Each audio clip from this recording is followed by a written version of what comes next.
কিছু একটা করতেই হবে। আমার মাথাটা গরম হয়ে যাচ্ছে। গোপালের মতন রাজসভার ময়লাকে যতক্ষণ না ফেলা যাচ্ছে ততক্ষণ আমার মাথা জ্বলন্ত কয়লা হয়েই জ্বলবে। পণ্ডিত মশাইয়ের মাথায় একটা বুদ্ধি আছে মন্ত্রী মশাই। আপনি যদি সেই অনুযায়ী উঁচির কাজ করেন তাহলে বেটা গোপালের কপালে দুর্গতির সীমা থাকবে না। এই কি বুদ্ধি, কি বুদ্ধি? আপনি বরং এই ব্যাপারে পণ্ডিত মশাইয়ের সাথে একবার আলোচনা করে নিন। আমি চলি, কেমন? আমি চলি। হ্যাঁ হ্যাঁ, এসো এসো এসো এসো।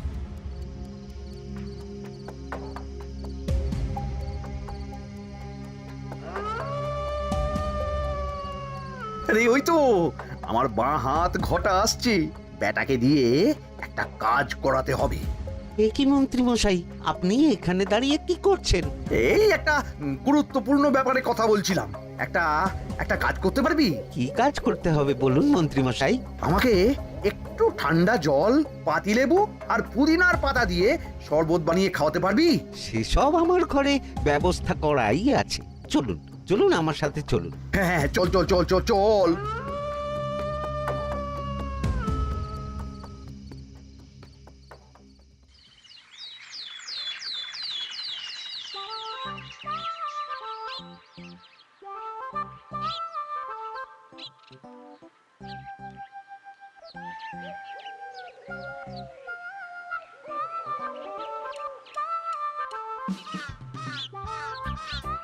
কি ব্যাপার পণ্ডিত, এত গুম মেরে আছো কেন?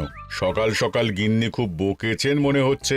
গিন্নির বাক্য সুধায় কান ভরে গেছে, আর কিছুই কানে ঢুকছে না। আরে দাঁড়াও দাঁড়াও পণ্ডিত, দাঁড়াও জ্যোতিষী। পণ্ডিত তো আমার কথা শুনতেই পেল না মনে হচ্ছে। তুমি তো দূর থেকে বলেছো, আমি তো বলেছি পাশ থেকে, তাতেও শুনতে পাইনি। কানের পোকা হলো নাকি? কি গো পণ্ডিত, ব্যাপার কি? কেমন বুঝছো? এ তো ভয়ানক কর্ণকোষ্ঠবদ্ধতার লক্ষণ। তুমি কচু বুঝেছো? আমার হয়েছে কর্ণগোপাল, তোমাদেরও হতো, কিন্তু তোমাদের দোকান কাটা বলে হয়নি। তুমি আমাদের অপমান করছো। তোমাদের অপমান বোধ থাকলে কোনো শব্দই কানে ঢুকতো না, শুধু একটাই শব্দ কানে বাজতো, গোপাল গোপাল গোপাল। এবারে রাজসভায় কিভাবে হেনস্থা হতে হলো মনে নেই?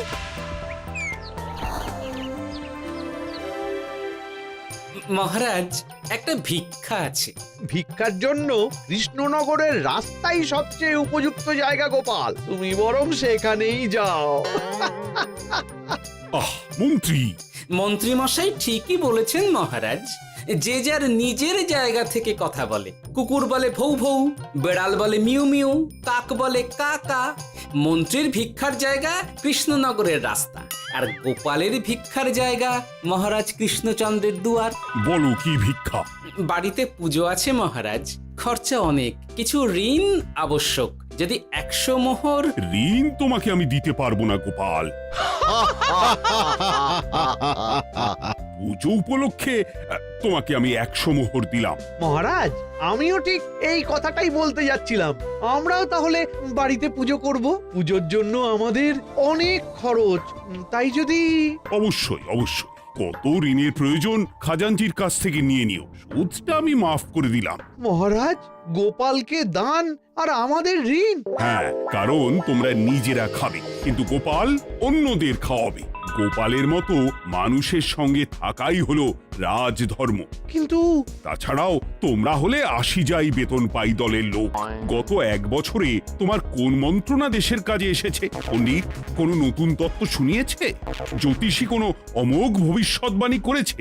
আর বৈদ্য 3 বছর ধরে আমার হাঁটুর ব্যথা সারাতে পারেনি। কিন্তু গোপাল, গোপালের ভাঁড়ে হাস্যরসের কখনো অভাব হয়নি। মনে আছে? আছে। কিন্তু করার তো কিছু নেই। আছে। কিছু ভেবেছো নাকি পণ্ডিত? তোমাদের মনে আছে? মহারাজ মোহর দেওয়ার পর গোপাল সেদিন বলেছিল, কি গোপাল, খুশি তো? মহারাজ, আপনি আমাকে এক মুঠো ধুলো দিলেও আমি খুশি। সেই ধুলো মুঠোই আমি সোনা মুঠো করে ফেলবো। মনে নেই আবার? একটু ঝেড়ে কাশো তো দেখি পণ্ডিত, কি ভেবেছো? যা হবে দেখতেই পাবে।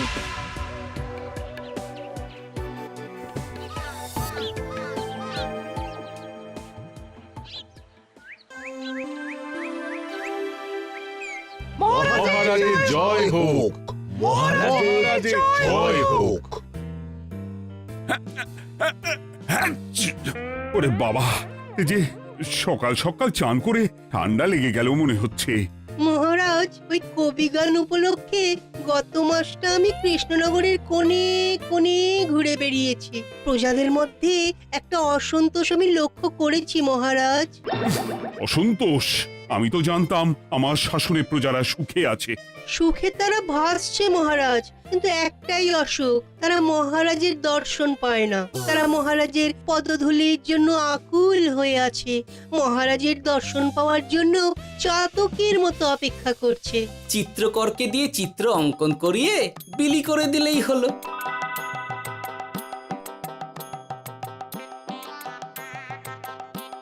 খুব ধুলো হয়েছে মহারাজ, কিন্তু এত ধুলো। কালকের ঝড়ে ঢুকেছে। ঝাড়ুদার,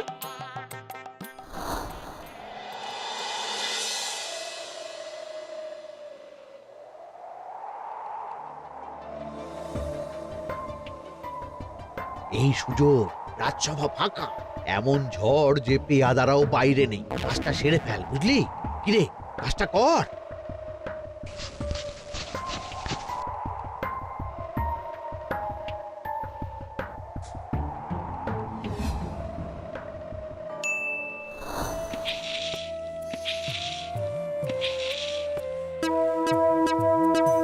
এত ধুলো! উফ, মহারাজ, কাল ঝড়টা বড় সাংঘাতিক হয়েছিল। তা বটে।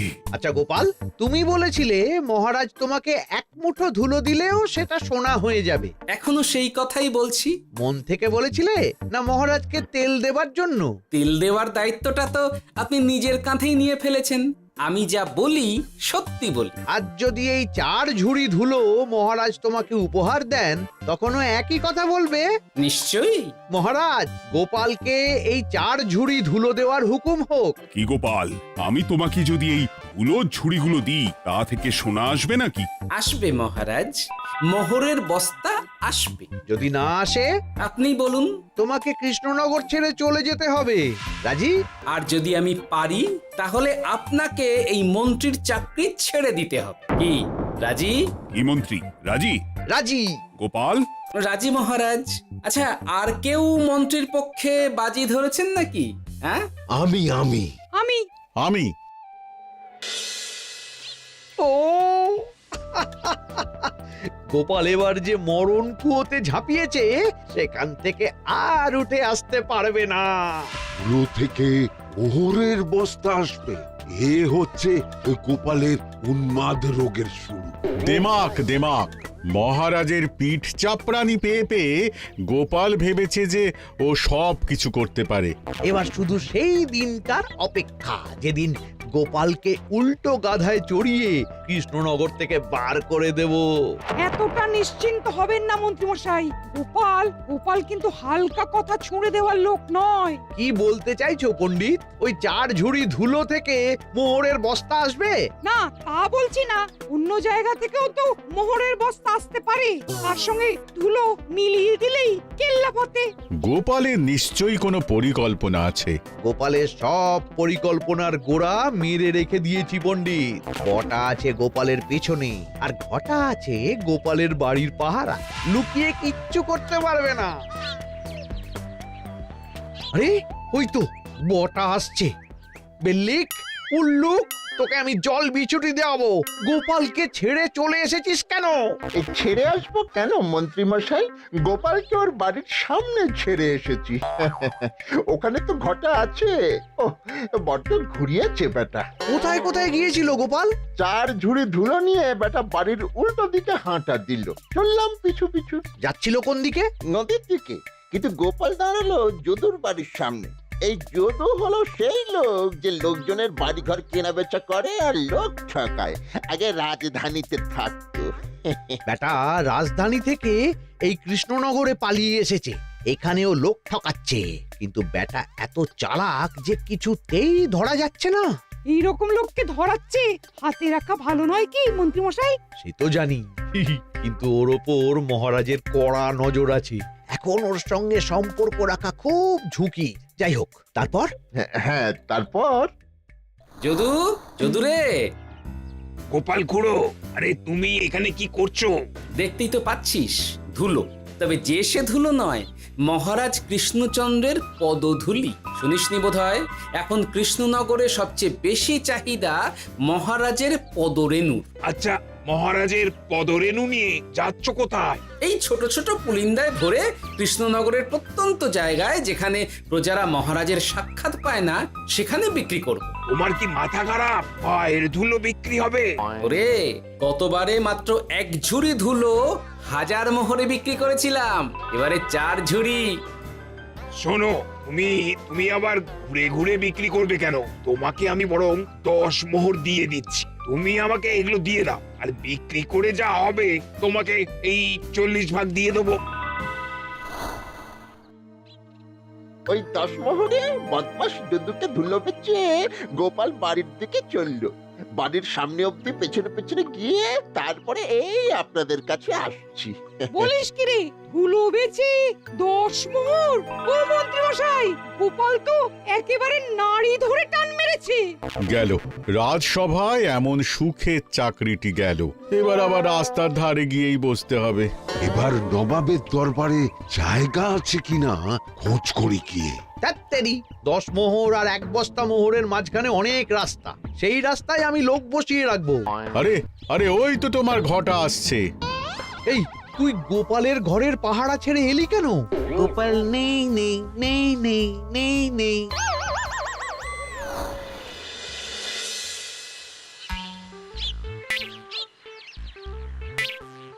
আরে, ভয় পেলি নাকি? না না না না না, ভয় পাবো কেন? শোন, তোকে পেয়ে আমার খুব ভালো হলো বুঝলি। তোকে আমার একটা কাজ করতে হবে। বলো বলো। আসলে বুঝলি, আমার না গিন্নিকে নিয়ে তার বাপের বাড়ি যাওয়ার কথা ছিল, কিন্তু হঠাৎ বিশেষ কাজে আমাকে খামবাজে চলে যেতে হচ্ছে। এখন আমি গিয়ে গিন্নিকে বললে বুঝতেই পারছিস কুরুক্ষেত্র হয়ে যাবে একেবারে। তাই আমি কাউকে খুঁজছিলাম যে আমার বাইরে যাওয়ার খবরটা আমার গিন্নিকে গিয়ে দেবে। তুই পারবি বাবা ঘটা?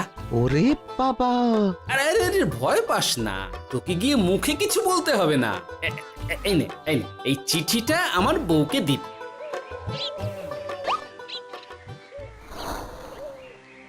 কৃষ্ণনগর ছেড়ে চুপি চুপি চলে যাচ্ছি, চালাকিটা দেখেছেন? ওসব চালাকি আমি তুড়ি মেরে উড়িয়ে দেব। কি করবেন? চারিদিকে আমি অশ্বারোহী গুপ্তচর পাঠাচ্ছি, গোপালকে কোনো চালাকি করতে দেব না।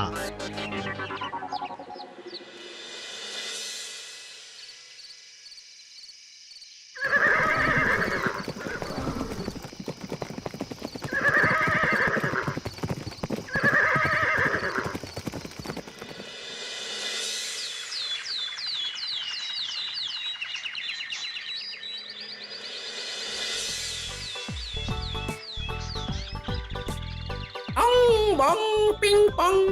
হ্যাঁ, ওরে বাপ রে, এ আবার কি বলে? মানে বুঝিতে পারিলে না?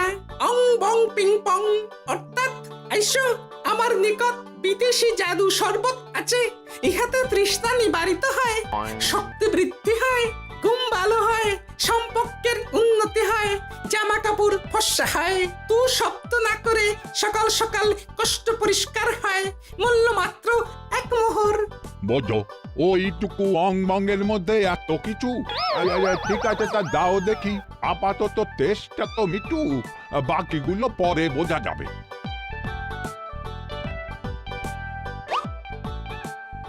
আহা, বড় ভালো খেতে তো। ঠং ঠং অর্থাৎ শক্তি বৃদ্ধি হলো। হ্যাঁ, মনে হচ্ছে গায়ে যেন দুগুণ বল পাচ্ছি। কি হয়েছে ভাই? এ কে? এ ভিন দেশ থেকে জাদু শরবত নিয়ে এসেছে গো। জাদু শরবত? ভিনদেশ? একেবারে বহু ভুজা শরবত। খেলে তেষ্টা যাবে, গায়ে জোর হবে, ঘুম হবে, সম্পর্ক ভালো হবে, জামা কাপড় ফর্সা হবে, সকালে হ্রাস করে পেটও পরিষ্কার হবে। সে কি? দাও গো ভাই, আমাকেও দাও। গুড় জল, সঙ্গে একটু ভাজা মশলা, আমচুর আর বিট নুন, শুদ্ধ দেশি জিনিস।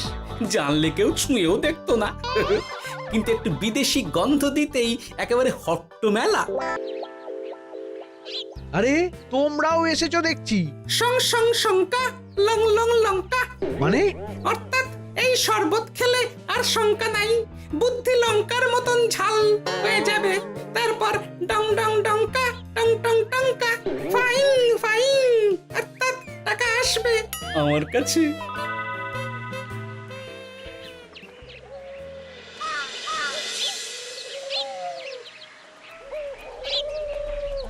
ঝপ ঝপ ছপাং, ভত ভত ফতাং, অর্থাৎ উহাকে দৌড়িয়েছো কেন? বেটা জোচ্চোর অনেককে ঠকিয়েছে। অনেক দিন থেকে তককে তককে ছিলাম, এবার এই ধুলো নিয়ে মহারাজের পায়ের ধুলো বলে বিক্রি করছিল। একটা বেনামি চিঠিতে খবর পেয়ে বেটাকে ধরেছি। ব্যাং ব্যাং বিগ ব্যাং, অর্থাৎ বাহ বাহ বাহ বাহ। বেনামি চিঠিটা আমি দিয়েছিলাম বাবু।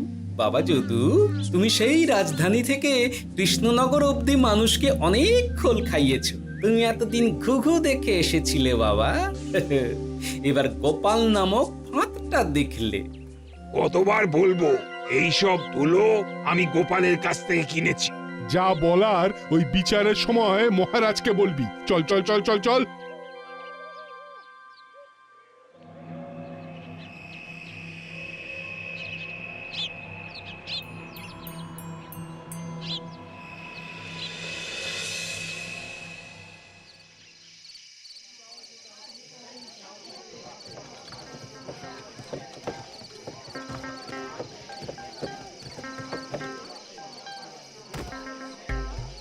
ঝন্টু মন্টু ননাংফু।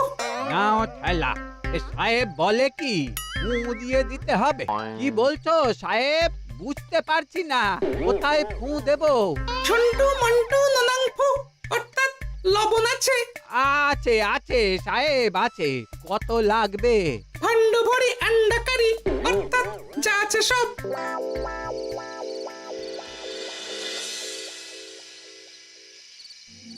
ব্যাস, মোটামুটি আশেপাশে সব দোকানের নুন এখন আমার জিম্মায়। এবার আসল মজা শুরু হবে।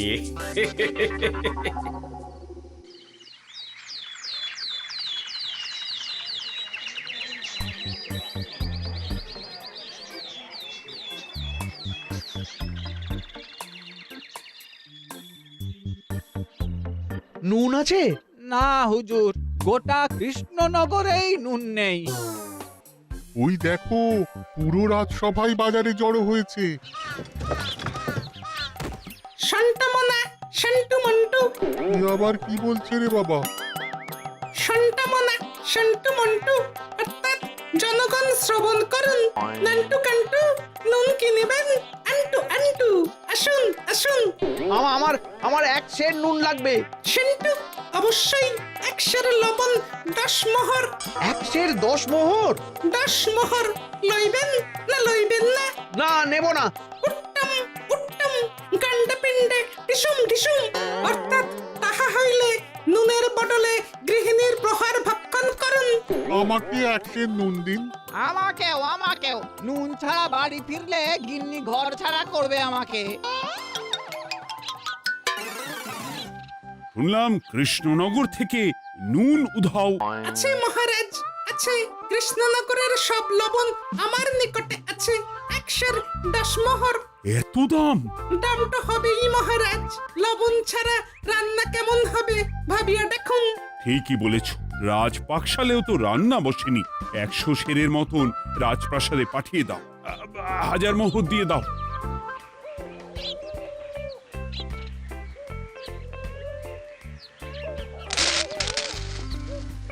ব্যাস 1 বস্তা মোহর হয়ে গেছে। গোপাল? হ্যাঁ মহারাজ, গোপাল, যে 4 ঝুড়ি ধুলো থেকে 1 বস্তা মোহর রোজগার করেছে। ইয়া বাত! চলো রাজসভায়, পুরো গল্পটা শুনতে হবে। সকলেই এসো তাহলে রাজসভায়। কিন্তু মহারাজ, যারা বাজি হারলো তাদের তো চাকরি গেছে, তো তারা রাজসভায় যাবে কি করে? ঠিক ঠিক ঠিক বলেছ। আর যারা বাজি হারলো তারা বাদ, বাকিরা চলো। এই সেরেছে, গোপাল তো আবার বাজি মেরে দিল। ও মহারাজ, আমাদের দেখুন। ও মহারাজ, আমাদের দেখুন। ও মহারাজ। হ্যাঁ